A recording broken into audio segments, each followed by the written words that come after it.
حضرت یونس علیہ السلام اللہ کے نبی تھے اور آپ کے نام پر قرآن پاک میں ایک سورت سورہ یونس کے نام سے موجود ہے۔ ان کا قصہ قرآن پاک کے اندر ایک انوکھا قصہ ہے اور آپ کا زمانہ 784 سے 860 قبل مسیح کے درمیان بتایا جاتا ہے۔ آپ سیدنا ابراہیم علیہ السلام کی نسل سے تھے، یعنی بنی اسرائیل، یا حضرت یعقوب علیہ السلام کی نسل سے، جن کا لقب اسرائیل تھا۔ حضرت یونس علیہ السلام کی عمر مبارک 28 سال تھی تو اللہ تعالیٰ نے انہیں نبوت عطا فرمائی۔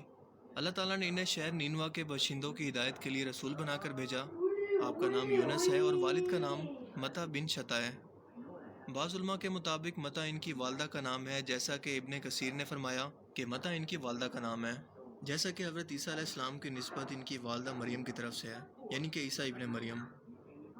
دوستو، نینوا عراق کے شمال میں موجود موصل نام کا ایک مشہور شہر ہے جو کہ دریائے دجلہ پر آباد ہے اور ترکی اور شام سے قریب تر ہے، جس کے وسیع کھنڈرات آج بھی دریائے دجلہ کے مشرقی کنارے پر پائے جاتے ہیں۔ کہا جاتا ہے کہ اسی جگہ پر حضرت نوح علیہ السلام اور ان کی قوم بھی آباد تھی، جن پر عذاب نازل ہوا۔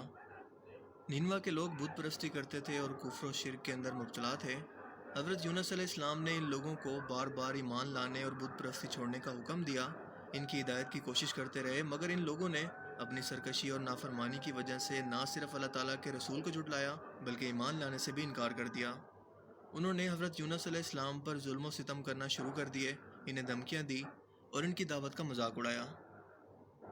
جب حضرت یونس علیہ السلام نے یہ جان لیا کہ یہ لوگ کسی بھی صورت ایمان لانے والے نہیں ہیں، تو انہوں نے خبر دی کہ بہت جلد تم لوگوں پر اللہ کا عذاب آنے والا ہے اور اب تم اللہ کے غضب کا بس انتظار کرو۔ یہ سن کر شہر کے لوگ اس لیے بھی گھبرا گئے اور آپس میں مشورہ کرنے لگے کہ یونس علیہ السلام نے کبھی کوئی جھوٹی بات نہیں کہی۔ اسی لیے وہ آپس کے اندر کہنے لگے کہ دیکھو، اگر یونس علیہ السلام رات اسی شہر کے اندر گزارتے ہیں تو سمجھ لو کہ کوئی خطرہ نہیں ہے، اور اگر انہوں نے اس شہر کے اندر رات نہ گزاری تو یقین کر لینا چاہیے کہ ضرور اس شہر پر عذاب آنے والا ہے۔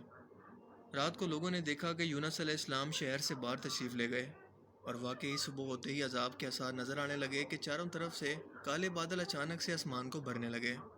ہر طرف سے دھواں اٹھ کر شہر پر چھا گیا، اور یہ وحشت ناک منظر دیکھ کر شہر کے لوگوں کو یقین ہو گیا کہ واقعی ہی عذاب آنے والا ہے۔ تو یہ تمام لوگ حضرت یونس علیہ السلام کی تلاش میں نکلے، مگر وہ دور دور تک کہیں بھی نظر نہ آئے۔ اب شہر والوں کو اور زیادہ خطرہ اور اندیشہ ہو گیا، چنانچہ شہر کے تمام لوگ اللہ تعالیٰ کے خوف سے ڈر کر کانپ اٹھے اور سب کے سب عورتوں، بچوں اور اپنے مویشیوں کو ساتھ لے کر اور پھٹے پرانے کپڑے پہن کر روتے ہوئے جنگل کی طرف نکل گئے، اور رو رو کر سچے دل سے حضرت یونس علیہ السلام پر ایمان لانے کا اقرار کیا اور اعلان کرنے لگے۔ شوہر بیوی سے اور مائیں بچوں سے الگ ہو کر سب کے سب استغفار کرنے کے اندر مشغول ہو گئے، اور اللہ تعالیٰ کے دربار کے اندر گڑ گڑا کر دعا کرنے لگے کہ جو ظلم ہم نے ایک دوسرے پر کیے تھے ہم ایک دوسرے کو معاف کرتے ہیں، اور جتنی بھی حق تلفیاں ہم نے ایک دوسرے کی ہم آپس کے اندر معافی تلافی کر کے توبہ کرتے ہیں، اور سچی توبہ کر کے خدا سے یہ وعدہ کیا کہ یونس علیہ السلام نے جو کچھ بھی خدا کا پیغام ہم تک پہنچایا ہم اس پر سچے دل سے ایمان لائے۔ اللہ تعالیٰ کو شہر والوں کی بے قراری اور گریہ و زاری پر رحم آیا اور اس عذاب کو ہٹا لیا گیا۔ تمام لوگ شہر کے اندر آ کر امن و چین کے ساتھ رہنے لگے، اور اس واقعے کو قرآن مجید کے اندر بیان کرتے ہوئے اللہ پاک نے ارشاد فرمایا، تو کوئی بستی ایسی کیوں نہ ہوئی کہ ایمان لاتی تو اس کا ایمان لانا اسے نفع دیتا۔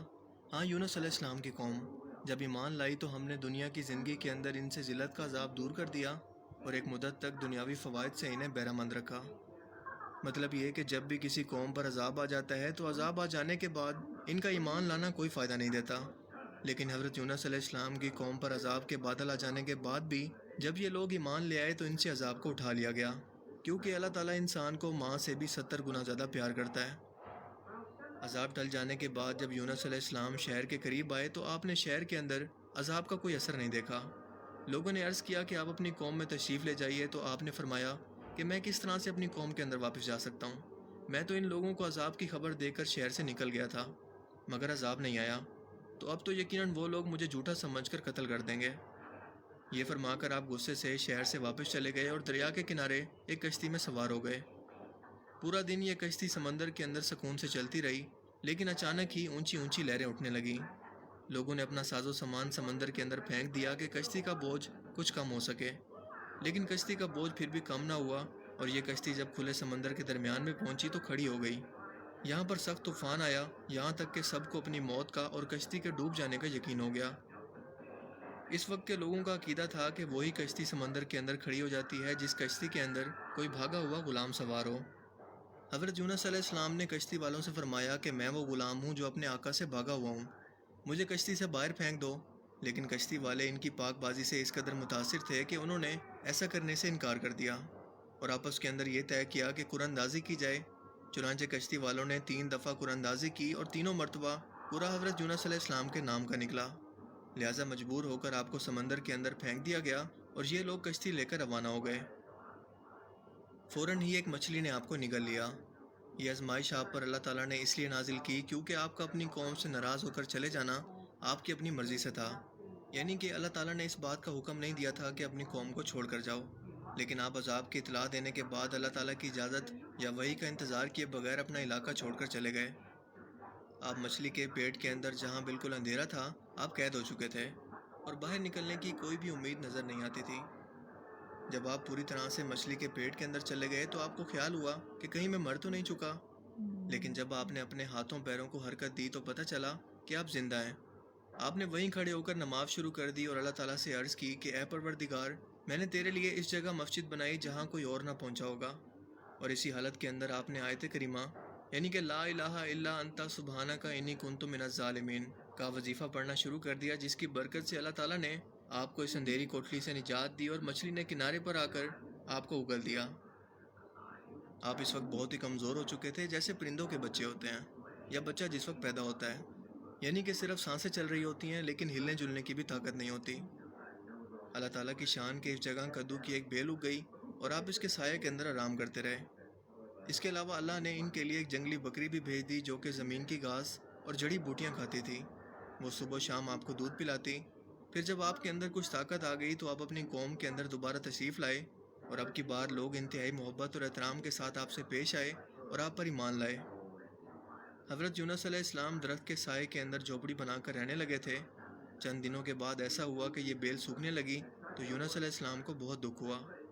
تب اللہ تعالیٰ نے وحی کے ذریعے ان کو مخاطب کیا اور فرمایا، یونس، تم اس بیل کے سوکھنے پر کتنے دکھ کا اظہار کر رہے ہو، جو کہ ایک حقیر سی چیز ہے، لیکن تم نے یہ نہیں سوچا کہ نینوا کی 1,00,000 سے زیادہ آبادی، جس کے اندر انسان اور جانور بھی شامل ہیں، اس کو ہلاک کر دینے کے اندر کیا ہم کو کوئی ناگواری نہیں ہوگی، اور کیا ہم اس کے لیے اس سے زیادہ شفیق اور مہربان نہیں ہیں جتنا تجھ کو اس بیل سے محبت ہے، جو تم وحی کا انتظار کیے بغیر قوم کو بد دعا کر کے ان کے درمیان سے نکل آئے۔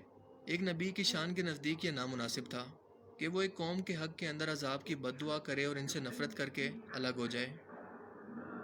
رسول پاک صلی اللہ علیہ وآلہ وسلم نے ارشاد فرمایا کہ یونس علیہ السلام کی وہ دعا جو انہوں نے مچھلی کے پیٹ کے اندر مانگی تھی، یعنی کہ لا الہ الا انت سبحانک انی کنت من الظالمین، یہ دعا کوئی بھی مسلمان اپنے کسی مقصد کے حصول کے لیے ان کلمات کے ساتھ مانگ کر دعا کرے گا، اللہ تعالیٰ اس دعا کو قبول فرمائیں گے۔ رسول پاک صلی اللہ علیہ وآلہ وسلم کدو کو بھی بے حد پسند فرماتے تھے اور فرماتے کہ یہ میرے بھائی یونس علیہ السلام کا درخت ہے۔ ہر اس درخت کو جس کا تنا نہ ہو یعنی بیل ہو، اس کی عمر تقریباً 1 سال سے زیادہ نہیں ہوتی۔ کدو کے اندر اور بھی بہت سے فائدے ہیں۔ یہ بہت جلدی اگتا ہے اور بہت جلدی بڑھتا ہے۔ اس کے پتوں کا سایہ گھنا ہوتا ہے کیونکہ وہ بہت بڑے بڑے ہوتے ہیں۔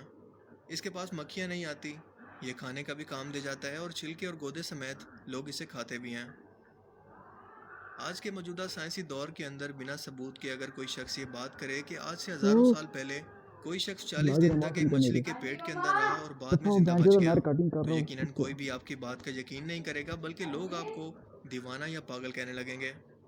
لیکن کیا آپ جانتے ہیں کہ دنیا میں اس وقت بھی ایسے بہت سارے لوگ ہیں جو اس حقیقت کا مشاہدہ خود کر چکے ہیں اور دنیا کے سب سے بڑے سمندری جانور یعنی ویل کے پیٹ کے اندر حساسی طور پر پہنچ کر نہ صرف زندہ بچ گئے بلکہ پوری دنیا کو اپنی یہ کہانی بھی بیان کی۔ کوئنس کالج آکسفورڈ کے ڈاکٹر امروز جان ولسن، اور یہ واقعہ بائبل کے اندر بھی موجود ہے، تو انہوں نے حضرت یونس علیہ السلام کے مچھلی کے پیٹ کے اندر زندہ رہنے کے بارے میں جب تحقیق کی کہ حقیقت کا پتہ لگایا جا سکے، جس کے بعد انہوں نے ایک ریسرچ پیپر پبلش کیا جس میں وہ لکھتے ہیں کہ ویل مچھلی کے پیٹ کے اندر سانس لینے کے لیے کافی زیادہ آکسیجن ہوتی ہے، جو کہ انسان کے زندہ رہنے کے لیے بنیادی ضرورت ہے۔ اس کے پیٹ کا ٹیمپریچر 201 ڈگری فارنہائٹ ہوتا ہے، جو کہ انسان کے لیے بخار کا ٹیمپریچر ہے۔ اس کے علاوہ ویل مچھلی کچھ ہزار سال پہلے نہیں بلکہ آج سے 50 ملین سال پہلے بھی اسی طرح سے سمندروں کے اندر موجود تھی۔ یہ مچھلی حضور پاک صلی اللہ علیہ وآلہ وسلم کے مبارک دور کے اندر بھی موجود تھی۔ اس کے بارے میں ایک حدیث کچھ اس طرح سے بیان ہوتی ہے کہ حضرت جابر بن عبداللہ فرماتے ہیں کہ حضور نبی کریم صلی اللہ علیہ وآلہ وسلم نے ہم 300 سواروں کو ابو عبیدہ بن الجراح کی قیادت کے اندر کسی مہم پر روانہ کیا۔ ہم ریگستانی علاقوں کی طرف نکل گئے اور ہمارا راشن ختم ہو گیا۔ خوراک کی اتنی کمی ہو گئی کہ ہم نے کانٹے دار جھاڑیاں بھی کھائی، لیکن کیا دیکھتے ہیں کہ اچانک سمندر کے کنارے پر ایک بہت بڑی مچھلی موجود ہے۔ ہم نے اس مچھلی کو آدھے مہینے تک کھایا، اور پھر ابو عبیدہ بن الجراح نے ایک دن اس مچھلی کی پسلی لی اور اس کو کھڑا کیا تو ایک اونٹ پر سوار ایک آدمی اس پسلی کے نیچے سے گزر گیا۔ مدینہ واپس آ کر ہم لوگوں نے اس مچھلی کا گوشت نبی کریم صلی اللہ علیہ وآلہ وسلم کی خدمت کے اندر پیش کیا تو انہوں نے اسے قبول فرما لیا۔ اس مچھلی کو امبر کا نام دیا گیا، اور تحقیقات سے معلوم ہوا کہ دواؤں کے اندر استعمال ہونے والی امبر اسی مچھلی کا فضلہ ہے، یعنی کہ یہ ویل مچھلی تھی۔ 1890 میں ایک جہاز فاک لینڈ کے قریب ویل مچھلی کا شکار کر رہا تھا، جس میں کئی لوگ سوار تھے۔ ان میں ایک شکاری جیمز اچانک سمندر میں گر پڑا اور ویل مچھلی نے اسے نگل لیا۔ بڑی کوششوں کے بعد 2 دن کے بعد یہ مچھلی پکڑ لی گئی، اور جب اس کا پیٹ کاٹا گیا تو لوگ یہ دیکھ کر حیران رہ گئے کہ جیمز بالکل زندہ سلامت موجود تھا۔ البتہ اس کا جسم مچھلی کی اندرونی تپش کی وجہ سے سفید ہو گیا تھا، لیکن 14 دن کے علاج کے بعد بالآخر وہ صحت مند ہو گیا۔ بالکل اسی طرح سے 1958 کے اندر ایک سمندری جہاز فاک لینڈ کے اندر ویل مچھلیوں کا شکار کر رہا تھا کہ اس کا بارکلے نامی ملاح سمندر کے اندر گر پڑا۔ اسے ایک ویل مچھلی نے نگل لیا اور اتفاق سے یہ مچھلی پکڑی بھی گئی۔ پورے جہاز کا عملہ اسے کلاڑیوں سے کاٹنے لگا، اور یہ کام 2 دن تک جاری رہا۔ لیکن پھر اچانک اس مردہ مچھلی کے پیٹ کے اندر حرکت محسوس ہوئی، اور لوگوں نے سمجھا کہ شاید اس ویل نے کوئی زندہ مچھلی نگلی ہوگی۔ لیکن جب اس کا پیٹ چیرا گیا تو چربی کے اندر لتھڑا ہوا بارکلے وہاں پر موجود تھا، اور 2 ہفتوں کے علاج کے بعد وہ ہوش میں آ گیا، اور صحت مند ہونے کے بعد اس نے اپنی آپ بیتی سنائی کہ جب میں سمندر میں گرا تو میں نے پانی کے اندر ایک شدید سرسراہٹ محسوس کی، جو کہ ایک ویل مچھلی کی دم سے پیدا ہو رہی تھی۔ میں بے اختیار اس کی طرف کھینچا چلا جا رہا تھا۔ اچانک میں نے خود کو ایک اندھیرے والی جگہ کے اندر محسوس کیا، اور اپنے آپ کو ایک نرم مگر تنگ راستے سے گزرتا ہوا محسوس کیا، اور پتہ چلا کہ میں ایک نرم مگر تنگ راستے کے اندر موجود ہوں۔ یہاں پر بہت زیادہ پھسلن تھی۔ کچھ ہی دیر کے بعد میں نے محسوس کیا کہ میں ایک بہت ہی کھلی جگہ کے اندر پہنچ گیا ہوں، جس کے ارد گرد نرم اور چکنی دیواریں کھڑی ہیں، جنہیں میں نے اپنے ہاتھ سے چھوا، جس کے بعد مجھ پر یہ حقیقت کھلی کہ میں ویل مچھلی کے پیٹ کے اندر موجود ہوں۔ میں نے خوف کی جگہ اطمینان حاصل کرنے کی کوشش کی، کیونکہ یہاں کی خاموشی میرے کانوں اور دماغ کے لیے جان لیوا تھی۔ میں موت کو لبیک کہنے کے لیے تیار ہونے لگا۔ یہاں پر روشنی بالکل بھی موجود نہیں تھی، البتہ میں سانس لے سکتا تھا۔ سانس لینے پر ہر بار ایک عجیب سی گرمائش میرے اندر چلی جاتی۔ آہستہ آہستہ میں کمزور ہوتا چلا گیا اور اپنے آپ کو بیمار محسوس کرنے لگا، اور اس کے بعد کیا ہوا مجھے کچھ معلوم نہیں۔ اور جب میں نے آنکھیں کھولی تو اپنے آپ کو جہاز کے کپتان کے کمرے کے اندر پایا، اور اب میں آپ کے سامنے ہوں۔ یہ خبر اخباروں کی شہ سرخیوں کے اندر شائع ہوئی تو سائنس کی دنیا کے اندر ایک تہلکہ مچ گیا۔ کئی نامہ نگاروں نے اس شخص کا انٹرویو لیا۔ ایک مشہور سائنسی میگزین کے ایڈیٹر مسٹر ایم ڈی پال نے اس واقعے پر تحقیق کے بعد اس کی تصدیق کی اور لکھا کہ اس حقیقت کے سچا ہو جانے کو میں تسلیم کرتا ہوں کہ حضرت یونس علیہ السلام کے متعلق آسمانی کتابوں کے اندر جو واقعہ بیان کیا گیا ہے وہ حرف بحرف بالکل صحیح ہے، اور اس میں شک کرنا ایک زندہ حقیقت کو جھٹلانے کے برابر ہے۔ حضرت یونس علیہ السلام کے قصے کے اندر یہ سبق ہے کہ کسی بھی حال کے اندر اللہ تعالیٰ کی رحمت سے مایوس ہرگز نہیں ہونا چاہیے، اور نہ ہی ہدایت کے معاملے میں اپنی ذات پر بھروسہ کرنا چاہیے، کیونکہ ہدایت تو بس اللہ تعالیٰ کی طرف سے ہی ہے۔ آپ کا کام تو صرف ہدایت کا پیغام پہنچانا ہے، لیکن ہدایت دینا یا نہ دینا یہ اللہ تعالیٰ کی طرف سے ہے، اور یہ بھی کہ قرآن کریم کا ہر ایک لفظ حق اور سچ ہے، جسے آج نہیں تو کل سائنس سچ ثابت کرنے کے قابل ہو جائے گی۔ مجھے امید ہے کہ آج کی اس ویڈیو سے آپ کو بہت کچھ نیا جاننے کو ملا ہوگا، اور یہ ویڈیو آپ کو پسند آیا ہوگا۔ اگر یہ ویڈیو آپ کو اچھا لگا تو اسے لائک کیجیے، اور مزید اس طرح کی انفارمیٹیو ویڈیوز کے لیے اس چینل کو ضرور سبسکرائب کریں۔ اب میں ملوں گا آپ سے ایک نئی انٹرسٹنگ ویڈیو میں، تب تک کے لیے اپنا بہت سا خیال رکھیے گا۔ Thanks for watching this video.